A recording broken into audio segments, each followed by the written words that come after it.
달순의 라이브입니다. 자, 후토크 들어갑니다. 여러분들 고생 많으셨습니다. 아이고, 이거 벌써 한 시즌 다 이렇게 끝났네요. 예.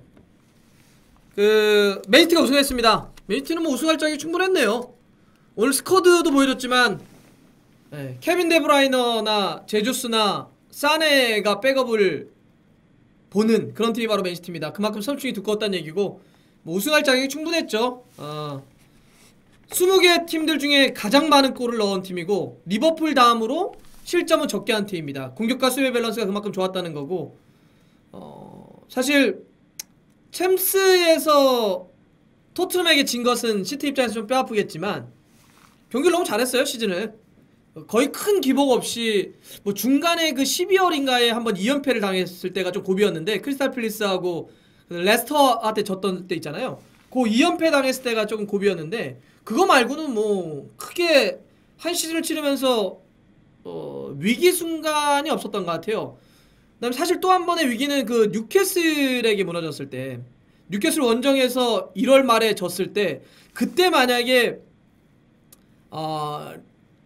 리버풀이 치고 갔다고 한다면 좀 달라질 수 있었는데, 그때 리버풀이 못 치고 갔죠. 그러면서 딱 마지막에 맨시티가 만약에 위기라고 한다면 위기였던 그 순간까지 벗어나면서, 그 이후에는 뭐 그 뉴캐슬한테 진 이후에는 프리미어리그에서 한 번도 안 졌습니다. 예. 물론 이제 뭐 챔스에서는 토트넘에게 무너졌지만, 프리미어리그에서는 1월 말에 뉴캐슬에 진 다음에는 한 경기도 지지 않았어요. 한 경기도 지지 않았습니다.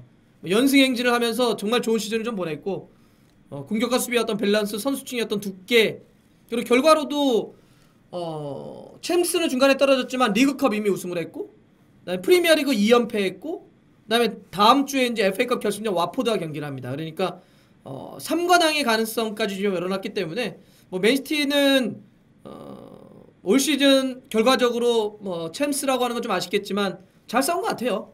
네. 그리고 뭐 가르디올라 감독도 그 얘기를 했다는데, 다음 시즌 더 좋아질 거라고. 어떻게 한다는 거지? 선수를 더 데려온다는 건가요? 네.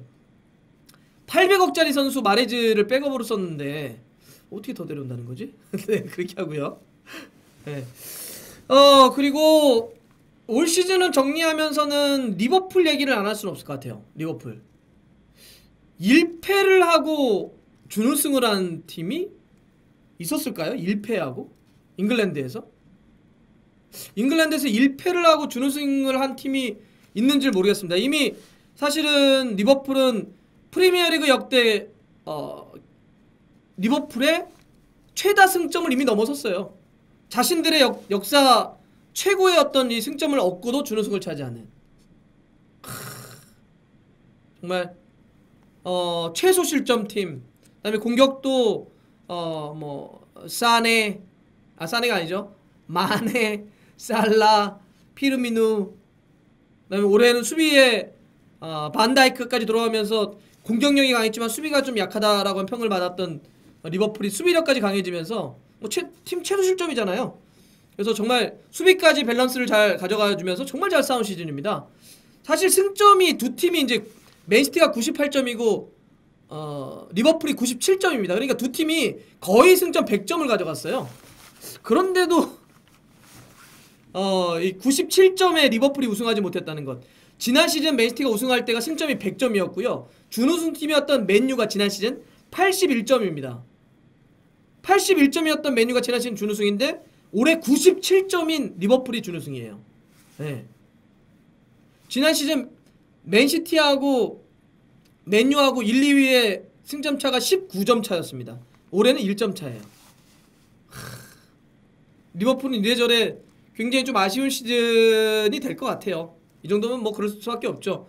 또 리버풀은 특히나 1992년도 프리미어리그가 출범한 이후에 한 번도 우승하지 못했잖아요. 그래서 뭐 이스탄불의 기적 이런 걸 통해서 챔스는 우승을 했지만, 그동안 프리미어리그 우승을 못했기 때문에 이번 시즌 정말 학수고대했고 마지막까지 힘을 집중시키면서 노렸는데 쉽지가 않네요. 쉽지가 않고. 하지만 리버풀은 챔스 결승 가 있잖아요. 우리 시간으로 6월 2일 새벽에 이제 토트넘과 경기를 하게 될 텐데, 그 경기에 진짜 모든 걸 다 쏟아야 되겠네요. 예. 정말 다 모든 걸 다 쏟아 부어야 될 것 같고, 또 그 밖에 팀들 좀 정리를 해보면 일단은 지금 그렇게 맨시티하고 리버풀 1, 2위 됐고 3위가 첼시, 4위가 토트넘입니다. 네 팀은 기본적으로 다음 시즌 챔피언스리그 가는 거예요. 현재로서는 아스날과 맨유는 밀린 겁니다. 그런데 아스날이 다음 시즌 챔스를 갈 수 있는 이제 가능성은 딱 하나. 유로파리그를 우승할 경우. 유로파리그를 우승하게 되면 4+1로 아스날도 챔스를 갈 수가 있습니다. 그렇게 되면 최대 5장까지, 프리미어리그는 최대 5팀까지가 다음 시즌 챔스를 갈 수가 있는데 이제 그런 상황이고, 맨유는 결국 6위로 끝났네요. 맨유는 이러면 유로파로 밀린 거고, 뭐 맨시티하고 리버풀은 간략하게 좀 정리를 해봤고, 첼시는 3위로 끝났습니다. 결과적으로 놓고 보면 뭐 아주 나쁜 시즌이었다고 보기는 어렵지만 내용적으로는 좀 어려웠다고 봐요. 조르지뉴로 대표되는 사리볼이라고 하는 축구가 내용적으로 완벽하게 좀 정리가 안 됐던 것, 선수 교체라든지 전술 변화에 좀 보수적이거나 좀 답답한 흐름들이 있었다는 것. 더군다나 그러다 보니까 너무나 아자르에게 의존하는 형태가 너무 강했다는 것, 이런 고민들을 좀 남겼고요. 이런 숙제를 남겼고, 더군다나 지금 첼시는 선수 영입 과정에서, 어린 선수들 영입 과정에서 징계를 받은 상태이기 때문에, 물론 이게 이제 스포츠중재위원회까지 올리면서 끝까지 시간을 벌어서 선수를 영입할 수 있는 시간을 가져올 수는 있어요. 근데 어쨌든 첼시는 당면에서는 어쨌든 선수 영입과 관련한 징계 이슈가 있어서 다음 시즌 지금으로 봐서는, 제가 봐서는 아자르 만약에 떠나고 막 이렇게 한다고 한다면, 예, 선수를 보강을 하거나 선수단을 리빌딩하는데 어려움이 좀 있을 수도 있을 것 같아요. 물론 플리식이라든지 이렇게 임대를 보낸 선수를 리턴하거나 데려오는 방식으로 선수를 보강을 할 수 있겠지만, 선수단 어쨌든 재구성을 하는 데 있어서는 고민이 좀 들 거다라는 생각이 좀 들고, 토트넘은 올 시즌 일단 챔스를 다음 시즌 가는 4위를 가져왔기 때문에 뭐 프리미어리그에서도 일정한 성과를 좀 얻었는데, 사실 여기는 그냥 박수를 쳐줘야 돼요. 왜냐하면 두 번에 걸친 이적 시장에서 선수를 한 명도 사지 않았습니다. 영입, 예, 한 명도 영입하지 않는 영입. 예. 여름 이적 시장 때 선수 안 샀고 겨울 이적 시장 때 선수 안 샀죠. 이런 상황 속에서 정말 전력 외로 분류했던 얀센을 프리미어리그 마지막에는 교체 선수로 활용할 정도로 정말 마른 걸레를 쥐어짜는 그런 이제 정말 어려운 포체티노 감독의 쥐어짜고 그래가지고 4위까지 갔고, 무엇보다 팀 역사상 최초로 챔피언스리그 결승전에 올라갔다라고 하는 것, 이거는 토트넘이 정말 어려운 상황 속에서도 대단한 성과, 역사적인 성과를 얻어낸 거라고 좀 봐야 될 것 같고요. 이제 물론 그 유종혜미 마지막에 활용 점정은 결승전에서 이길 수 있느냐 없느냐, 이게 좀 되겠죠. 특히나 그 과정에서 손흥민 선수의 활약은 정말 대단한 것 같아요. 정말 중요한 순간순간마다 골을 넣어줬고 활약을 하면서 팀도 4강 안에 끌어올리고 또 챔피언스리그 결승까지 끌어올렸으니까 손흥민 선수에게도 정말 잊지 못할 시즌이 될 것 같고, 케인이나 뭐 알리나 이런 선수들이 부상으로 어려운 상황 속에서도 이뤄냈으니까 정말 올 시즌 잘 못 잊을 것 같아요. 여러분들도 막 그런 얘기 많이 써주시는데, 예, 못 잊은 한 시즌 될 것 같고, 아스날은 일단 에메리 감독이, 벵거 감독이 떠난 가운데 있었어도 팀을 좀 끌어가려고 하는 건 있었지만, 여기도 스쿼드에 좀 문제가 있었다고 봅니다. 아스날이라고 하는 이름값으로 놓고 봤을 때는 아스날이라고 하는 네임밸류에는 미치지 못하는 선수들이 전 꽤 있었다고 봐요.